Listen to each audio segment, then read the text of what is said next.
साथियों नमस्कार। आज हम जल संसाधन के बारे में पढ़ेंगे। यह एनसीईआरटी की बुक है, क्लास 10 की जियोग्राफी की। और इसमें हम आज पढ़ेंगे जल संसाधन। छोटी सी कहानी पहले देखेंगे। पिंकी, क्या तुमने टीवी पर असम में आई बाढ़ पर दिल दहलाने वाली रिपोर्ट देखी? हे भगवान, उसने क्या प्रलय मचाया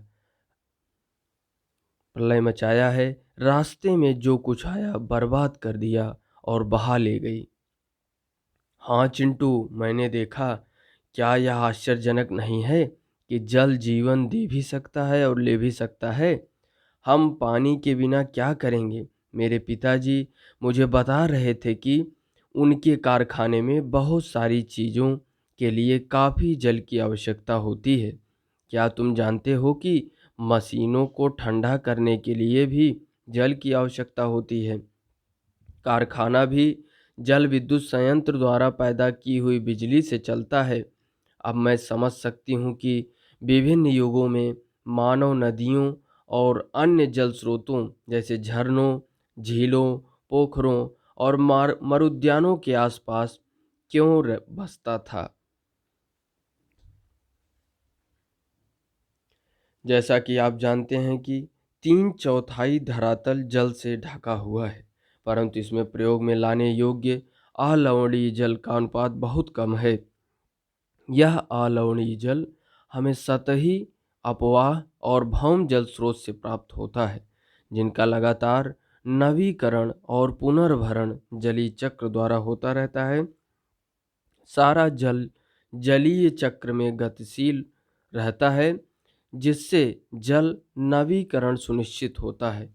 आपको आश्चर्य हो रहा होगा कि जब पृथ्वी का 3/4 भाग जल से घिरा है और जल का नवीकरण योग्य संसाधन है, तब भी विश्व के अनेक देशों और क्षेत्रों में जल की कमी कैसे है।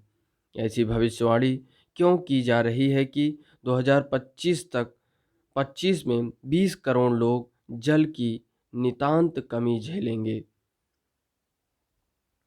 जल जल दुर्लभता और जल संरक्षण एवं प्रबंधन की आवश्यकता। उसके पहले थोड़ा बहुत आंकड़े हम देख लें।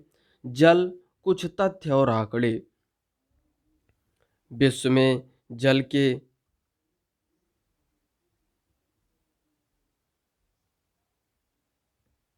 विश्व में जल के कुल आयतन का अनुपात, आयतन का 96.5% भाग महासागरों में पाया जाता है और केवल 2.5% अलवणीय जल है।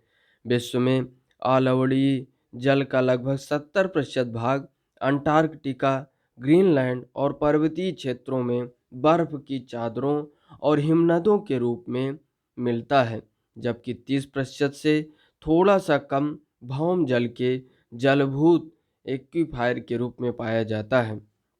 भारत विश्व की दृष्ट वृष्ट भारत विश्व की वृष्टि का 4% हिस्सा प्राप्त करता है और प्रति व्यक्ति प्रति वर्ष जल उपलब्धता के संदर्भ में विश्व में इसका 133वां स्थान है। भारत में कुल नवीकरण योग्य जल संसाधन 1897 वर्ग किलोमीटर प्रति वर्ष अनुमानित है। भविष्यवाणी है कि 2025 तक भारत का एक बड़ा हिस्सा विश्व के अन्य देशों और क्षेत्रों की तरह जल की नितांत कमी महसूस करेगा। यह जो है रिपोर्ट संयुक्त राष्ट्र विकास विश्व जल विकास रिपोर्ट 2003 की है। अब हम देख लें जल दुर्लभता और जल संरक्षण एवं प्रबंधन की आवश्यकता। जल के विशाल भंडार और इसके नवीकरण योग्य गुणों के होते हुए यह सोचना भी मुश्किल है कि हमें जल की दुर्लभता का सामना करना पड़ सकता है। जैसे ही हम जल की कमी की बात करते हैं तो हमें तत्काल ही कम वर्षा वाले क्षेत्रों या सूखाग्रस्त इलाकों का ध्यान आता है। हमारे मानस पटल पर तुरंत राजस्थान के मरुस्थल और जल से भरे मटके संतुलित करती हुई और जल भरने के लिए लंबा रास्ता तय करती पनिहारिनों के चित्र चित्रित हो जाते हैं। यह सच है कि वर्षा में वार्षिक और मौसमी परिवर्तन के कारण जल संसाधनों की उपलब्धता में समय और स्थान के अनुसार विभिन्नता है, परंतु अधिकतया जल की कमी, इसके अतिशोषण, अत्यधिक प्रयोग और समाज के विभिन्न वर्गों में जल के असमान वितरण के कारण होती है।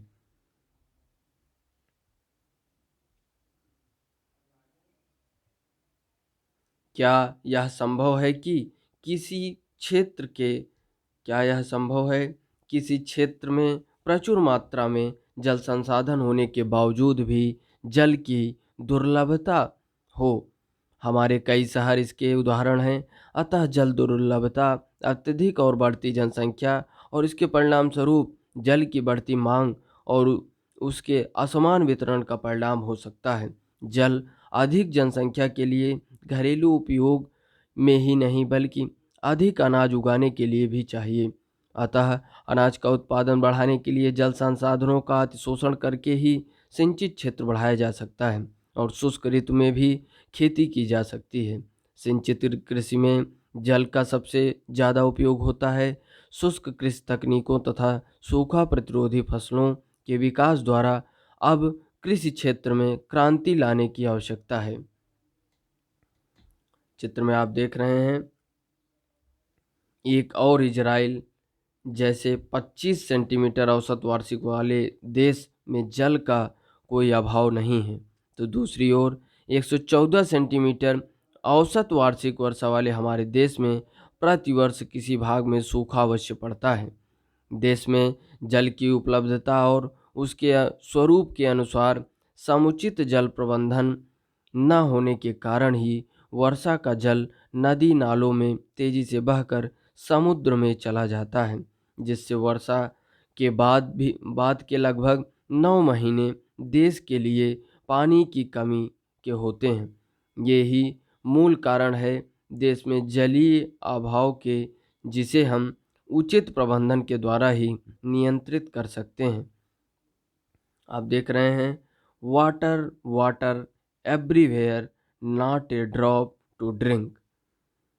After a heavy downpour, a boy collect drinking water in Kolkata.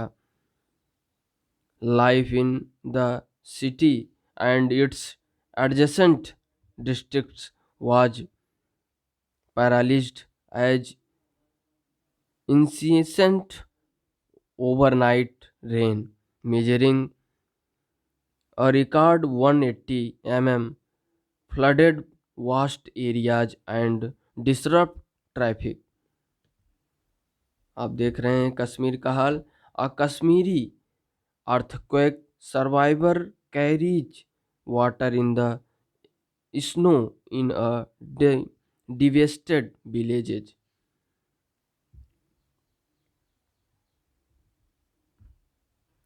Sweden के एक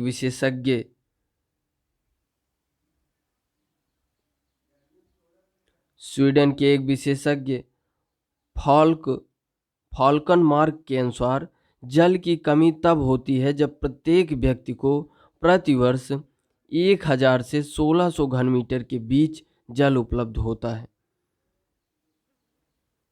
आपने टेलीविज़न विज्ञापनों में देखा होगा कि बहुत से किसानों के खेतों पर अपने निजी कुएं और नलकूप हैं, जिनसे सिंचाई करके वे उत्पादन बढ़ा रहे हैं। परंतु आपने सोचा है कि इसका परिणाम क्या हो सकता है? इसके कारण भौम जल स्तर नीचे गिर सकता है और लोगों के लिए जल की उपलब्धता में कमी हो सकती है और भोजन सुरक्षा खतरे में पड़ सकती है।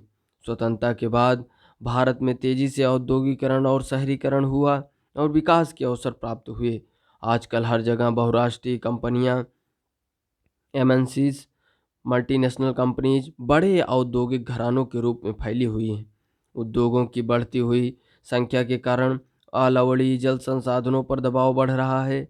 उद्योगों को अत्यधिक जल के अलावा उनको चलाने के लिए ऊर्जा की भी आवश्यकता होती है और इसकी काफ़ी हद तक पूर्ति जल विद्युत से होती है। वर्तमान समय में भारत के कुल विद्युत का लगभग 22% भाग जल विद्युत से प्राप्त होता है। इसके अलावा शहरों की बढ़ती संख्या और जनसंख्या तथा शहरी जीवन शैली के कारण न केवल जल और ऊर्जा की आवश्यकता में बढ़ोतरी हुई है, अपितु इनसे संबंधित समस्याएं और भी गहरी हुई हैं।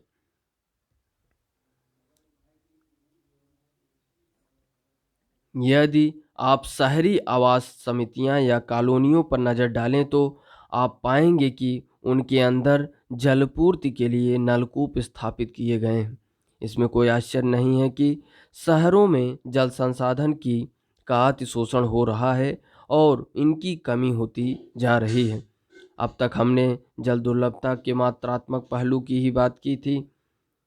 आओ हम ऐसी स्थिति के बारे में विचार करें जहां लोगों की आवश्यकता के लिए काफ़ी जल संसाधन है, परंतु फिर भी इन क्षेत्रों में जल की दुर्लभता है।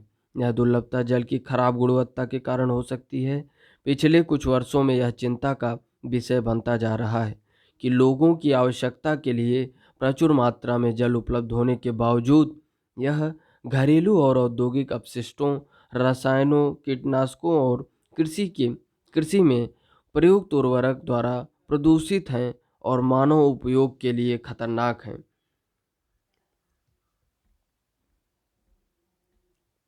भारत की नदियां, विशेषकर छोटी सरिताएं, जहरीली धाराओं में परिवर्तित हो गई हैं और बड़ी नदियां जैसे गंगा और यमुना कोई भी शुद्ध नहीं है।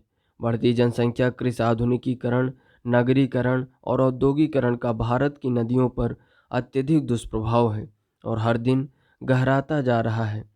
इससे संपूर्ण जीवन खतरे में है। यह स्रोत the citizens fifth report CSE 1999।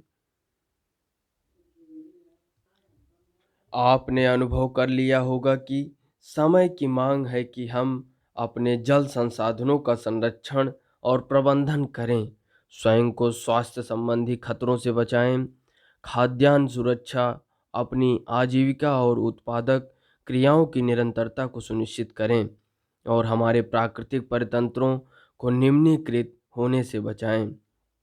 जल संसाधनों के अतिशोषण और कुप्रबंधन से इन संसाधनों का ह्रास हो सकता है और पारिस्थितिकी संकट की समस्या पैदा हो सकती है, जिसका हमारे जीवन पर गंभीर प्रभाव हो सकता है।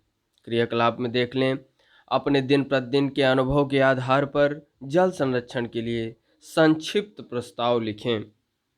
अब हम पढ़ेंगे बहुउद्देशीय नदी परियोजनाएं और समन्वित जल संसाधन प्रबंधन। हम जल का संरक्षण और प्रबंधन कैसे करें?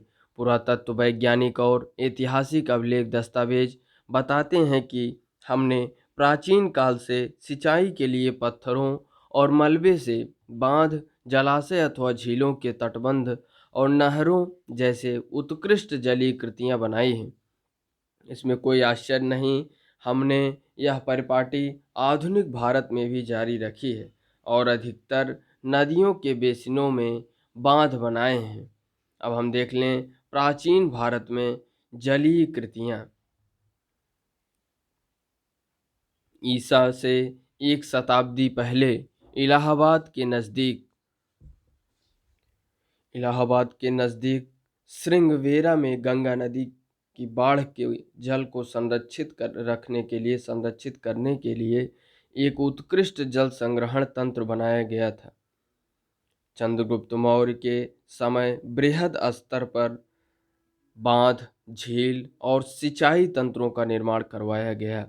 कलिंग, उड़ीसा, नागार्जुनकोंडा आंध्र प्रदेश, बेन्नूर कर्नाटक और कोल्हापुर महाराष्ट्र में उत्कृष्ट सिंचाई तंत्र होने के सबूत मिलते हैं।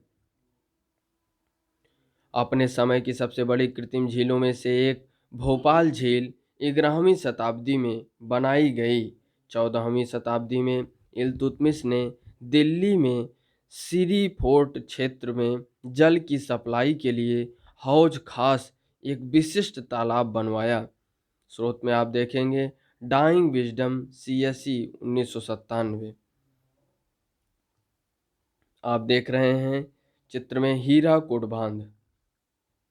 बांध क्या है और वे हमें जल संरक्षण और प्रबंधन में कैसे सहायक हैं। परंपरागत बांध नदियों और वर्षा जल को इकट्ठा करने के बाद में उसने खेतों की सिंचाई के लिए उपलब्ध करवाते थे।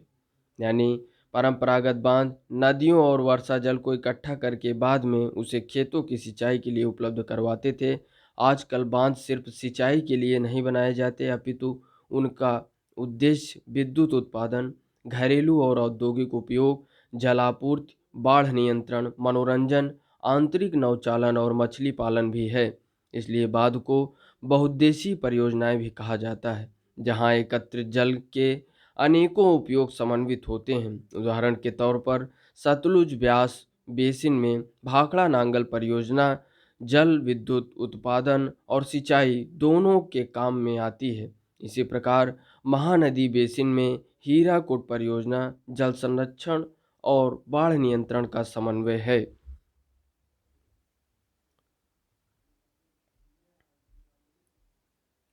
अब हम देख लें, बांध बहते जल को रोकने, दिशा देने या बहाव कम करने के लिए खड़ी की गई बाधा है, जो आमतौर पर जलाशय, झील अथवा जल भरण बनाती है।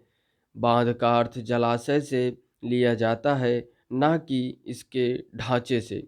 अधिकतर बांधों में एक ढलवा हिस्सा होता है, जिसके ऊपर से या अंदर से जल रुक रुक कर या लगातार बहता है। बांधों का वर्गीकरण उनकी संरचना और उद्देश्य या ऊंचाई के अनुसार किया जाता है। संरचना और उनमें प्रयुक्त पदार्थों के आधार पर बांधों को लकड़ी के बांध, तटबंध बांध या पक्का बांध के अलावा कई उपवर्गों में बांटा जा सकता है। ऊंचाई के अनुसार बांधों को बड़े बांध और मुख्य बांध या नीचे बांध, माध्यम बांध और उच्च बांधों में वर्गीकृत किया जा सकता है। स्वतंत्रता के बाद शुरू की गई समन्वित जल संसाधन प्रबंधन उपागम पर आधारित बहुउद्देशीय परियोजना को उपनिवेशन काल में बनी बाधाओं को पार करते हुए देश को विकास और समृद्धि के रास्ते पर ले जाने वाले वाहन के रूप में देखा गया। जवाहरलाल नेहरू गर्व से बांधों को आधुनिक भारत के मंदिर कहा करते थे।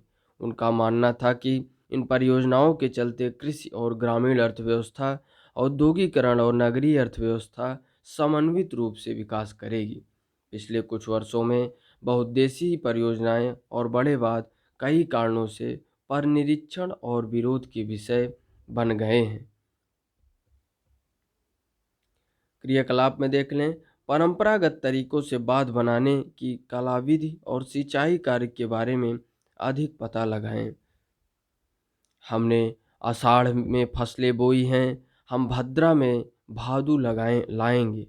हमने आषाढ़ में फसलें बोई हैं, हम भद्रा में भादु लाएंगे। बाढ़ से दामोदर फैल गई है, नाव इसमें नहीं चलेगी। ओह दामोदर, हम आपके पैर पड़ते हैं। बाढ़ का कहर कुछ काम करो, बाढ़ का कहर कुछ कम करो। भादु 1 साल बाद आएगा, अपनी सतह पर नाव चलने दो।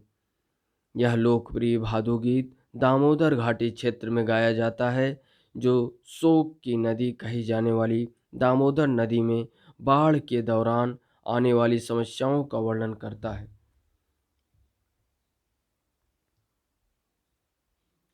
नदियों पर बांध बनाने और उनका बहाव नियंत्रित करने से उनका प्राकृतिक बहाव अवरुद्ध होता है, जिसके कारण तलछट बहाव कम हो जाता है और अत्यधिक तलछट जलाशय की तली पर जमा होता रहता है, जिससे नदी का तल अधिक चट्टानी हो जाता है और नदी जलीय जीव आवासों में भोजन की कमी हो जाती है।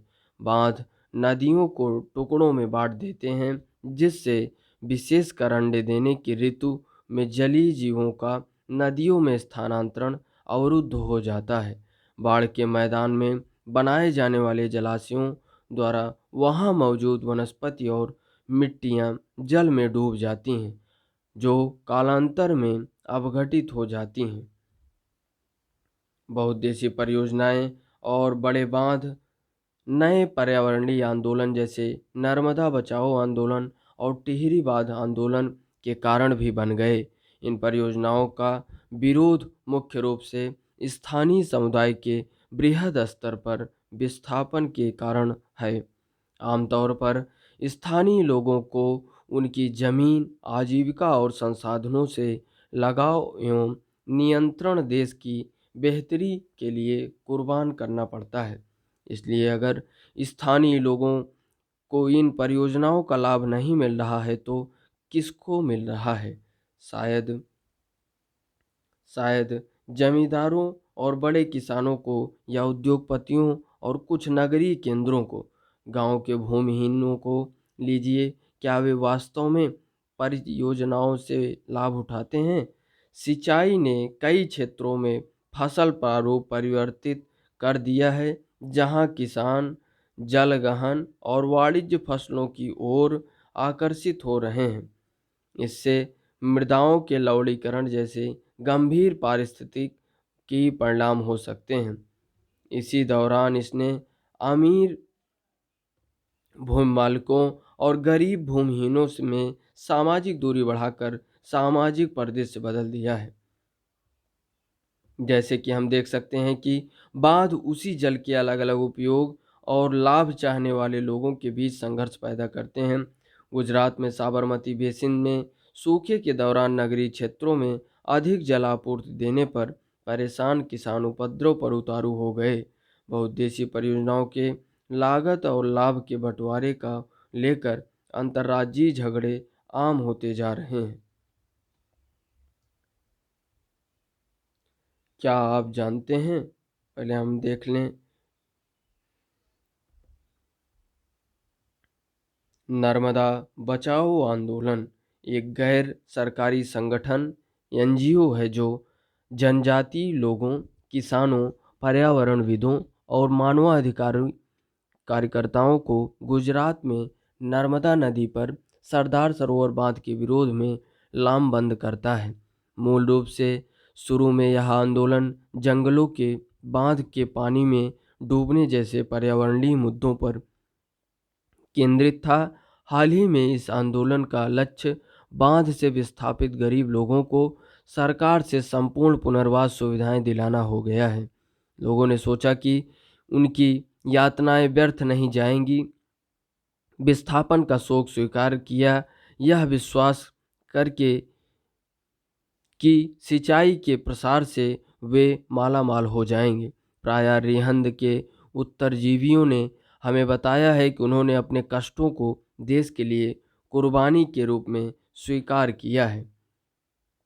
परंतु अब 30 साल बड़े 30 साल के कड़े अनुभव 30 साल के कड़े अनुभव के बाद अब उनकी आजीविका और अधिक जोखिम पूर्ण हो गई है और पूछते जा रहे हैं, हमें ही देश के लिए कुर्बानी देने के लिए क्यों चुना गया? स्रोत यह जो है प्राप्त जहाँ से हुआ है, S Sharma, belly of the river, tribal conflicts over development in Narmada valley, Baviskar 1995 से उद्धृत। क्या आप जानते हैं सरदार सरोवर बांध में नर्मदा नदी पर बनाया गया है? यह भारत की एक बड़ी जल संसाधन परियोजना है जिसमें 4 राज्य महाराष्ट्र, मध्य प्रदेश, गुजरात तथा राजस्थान सम्मिलित हैं। सरदार सरोवर परियोजना गुजरात 9,490 गांवों तथा 173 कस्बों तथा राजस्थान 124 गांवों के सूखाग्रस्त तथा मरुस्थलीय भागों की जल की आवश्यकता को पूरा करेगी।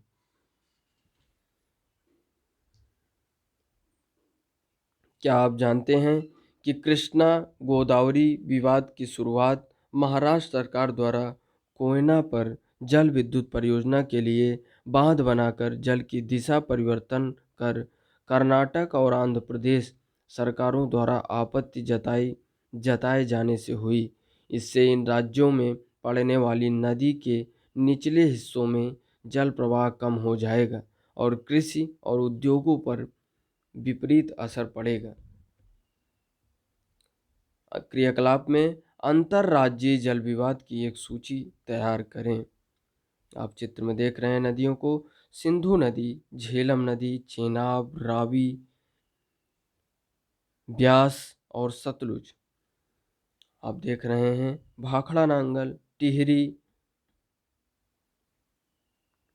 भाखड़ा नांगल बांध, टिहरी परियोजना, नरोरा यमुना नदी पर, शारदा, घाघरा, गंडक, सोन, गंगा नदी, तिलैया,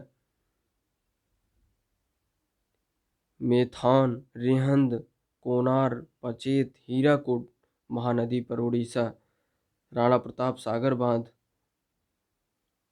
चंबल नदी पर कोटा बैराज, बेतवा नदी, सरदार सरोवर बांध आपने देखा ही, नर्मदा नदी, तापी नदी या गोदावरी नदी, प्रवारा, कोयना, तुंगभद्रा नदी पर तुंगभद्रा, नागार्जुन सागर, मैट्टूर, कावेरी नदी पर आप देख रहे हैं पेरियार, पोन्नायर। आप देख रहे हैं कि भारत, हमारे प्यारे भारत में विभिन्न नदियों पर बांध।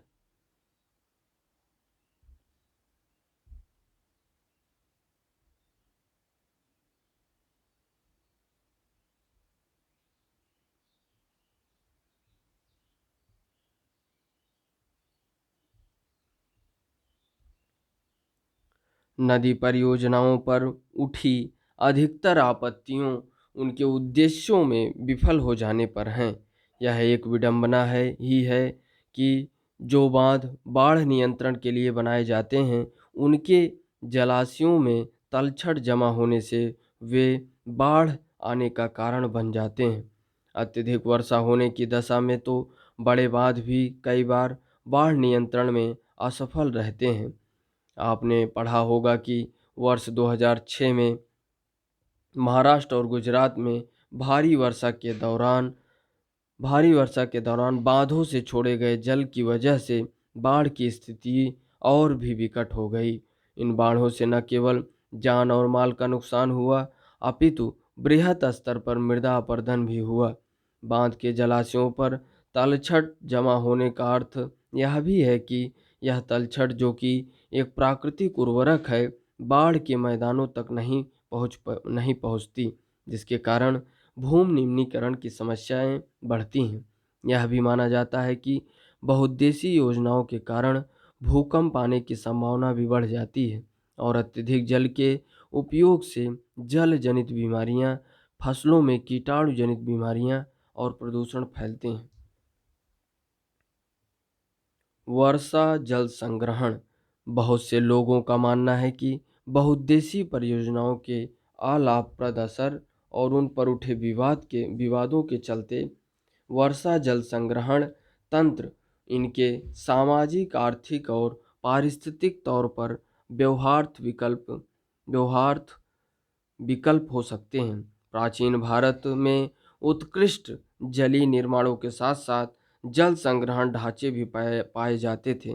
लोगों की लोगों को वर्षा पद्धति और मृदा के गुणों के बारे में गहरा ज्ञान था। उन्होंने स्थानीय परिस्थितियों और उनकी जल आवश्यकता अनुसार वर्षा जल, भौम जल, नदी जल और बाढ़ जल संग्रहण के अनेक तरीके विकसित कर लिए थे। पहाड़ी और पर्वतीय क्षेत्रों में लोगों ने गुल अथवा कुल, पश्चिमी हिमालय जैसी वाहिकाएं नदी की कुल नदी की धारा का रास्ता बदलकर खेतों में सिंचाई के लिए बनाई है। पश्चिमी भारत, विशेषकर राजस्थान में पीने का जल एकत्रित करने के लिए छत वर्षा जल संग्रहण का तरीका आम था। पश्चिम बंगाल में बाढ़ के मैदान में लोग अपने खेतों की सिंचाई के लिए बाढ़ जल वाहिकाएं बनाते थे। शुष्क और अर्धशुष्क क्षेत्रों में खेतों में वर्षा जल एकत्रित करने के लिए गड्ढे बनाए जाते थे ताकि मृदा को सिंचित किया जा सके और संरक्षित जल को खेती के लिए उपयोग में लाया जा सके।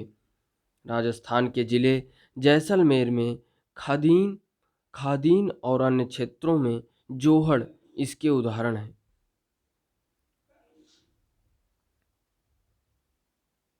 आप फ्लड के कुछ दृश्यों को देख रहे हैं। Basic safety precaution to be taken, heavy rain drone Kolkata. देश के बाढ़ संभावित क्षेत्रों के विषय में जानकारी इकट्ठा कीजिए।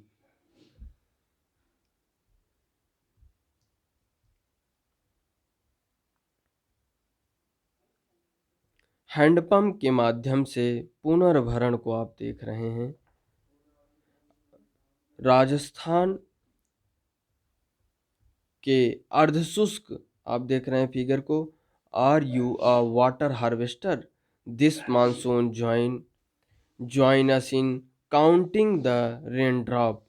देख रहे हैं किस तरीके से रेन ड्रॉप को सुरक्षित किया जा रहा है, उसको काउंटिंग की जा रही है, उसका रखाव किया जा रहा है, जिससे और देख रहे हैं आज वर्तमान समय में आप कैच द रेन कैंपेन के चलाया जा रहा है, जिससे जल को संग्रहित किया जा सके, जल संरक्षण किया जा सके और जिससे रेन वाटर हार्वेस्टिंग की प्रक्रिया तेजी से आगे बढ़े। आप देख रहे हैं बेकार पड़े हुए कुएं के माध्यम से पुनर्भरण। छत वर्षा जल संग्रहण आप ऊपर देख रहे हैं। पीवीसी पाइप का इस्तेमाल करके छत का वर्षा जल एकत्रित किया जा सकता है। रेत और ईंट प्रयोग करके जल का छनन किया जाता है। भूमिगत पाइप के द्वारा जल हौज तक ले जाया जाता है, जहां से इसे तुरंत प्रयोग किया जा सकता है। हौज से अतिरिक्त जल कुएं तक ले जाया जाता है। कुएं का जल भूमिगत जल का पुनर्भरण करता है।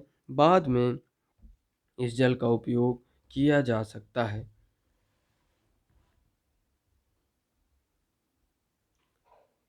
एक कुल से वर्तुल ग्रामीण तालाब बनता है, काजा गांव के एक चित्र के अनुसार, जिससे जरूरत पड़ने पर पानी छोड़ सकते हैं।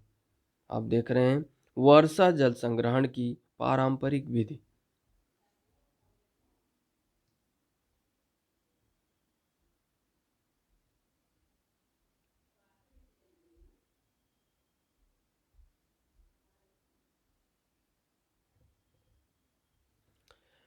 राजस्थान के अर्धशुष्क और शुष्क क्षेत्रों, विशेषकर बीकानेर, फलौदी और बाड़मेर में लगभग हर घर में पीने का पानी संग्रहित करने के लिए भूमिगत टैंक अथवा टांका हुआ करते थे। इसका आकार एक बड़े कमरे जितना हो सकता है। फलौदी में एक घर में 6.1 मीटर गहरा, 4.27 मीटर लंबा और 2.44 मीटर चौड़ा टांका था।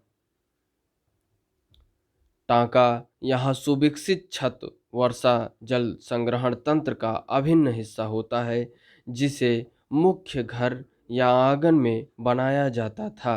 वे घरों की ढलवा छतों से पाइप द्वारा जुड़े हुए थे। छत में से वर्षा का पानी इन नलों से होकर भूमिगत टांका तक पहुंचता था, जहां इसे एकत्रित किया जाता था। वर्षा का पहला जल छत और नलों को साफ करने में प्रयोग होता था और उसे संग्रहित नहीं किया जाता था। इसके बाद होने वाली वर्षा का जल संग्रह किया जाता था।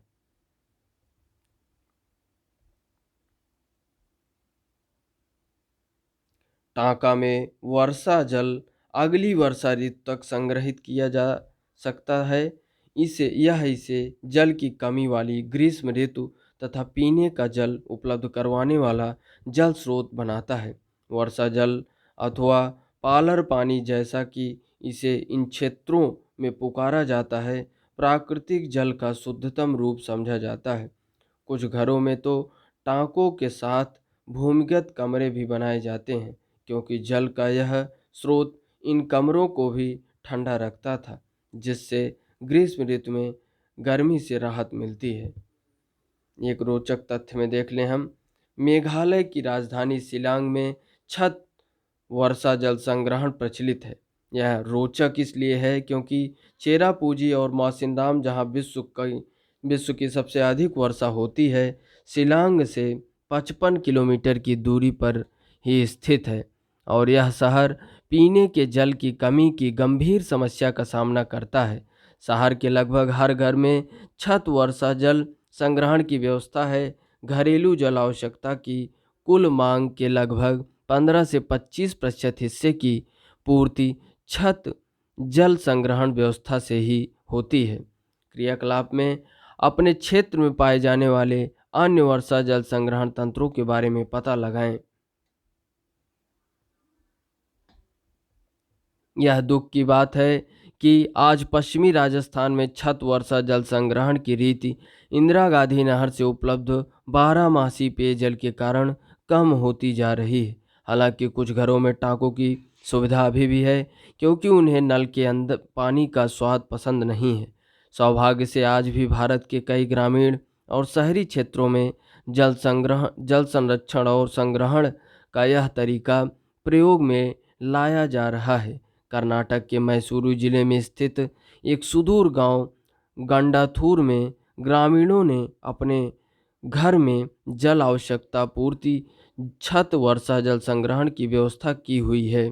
गांव के लगभग 200 घरों में यह व्यवस्था है और इस गांव ने वर्षा जल संपन्न गांव की ख्याति अर्जित की है। यहाँ प्रयोग किए जा रहे वर्षा जल संग्रहण ढांचों के बारे में अधिक जानकारी के लिए अभी हम चित्र 3.4 को फिर देखेंगे। इस गांव में हर वर्ष लगभग 1000 मिलीमीटर वर्षा होती है और 10 भराई के साथ यहाँ संग्रहण दक्षता 80% है। यहाँ हर घर लगभग प्रत्येक वर्ष 50,000 मीटर जल का संग्रह और उपयोग कर सकता है।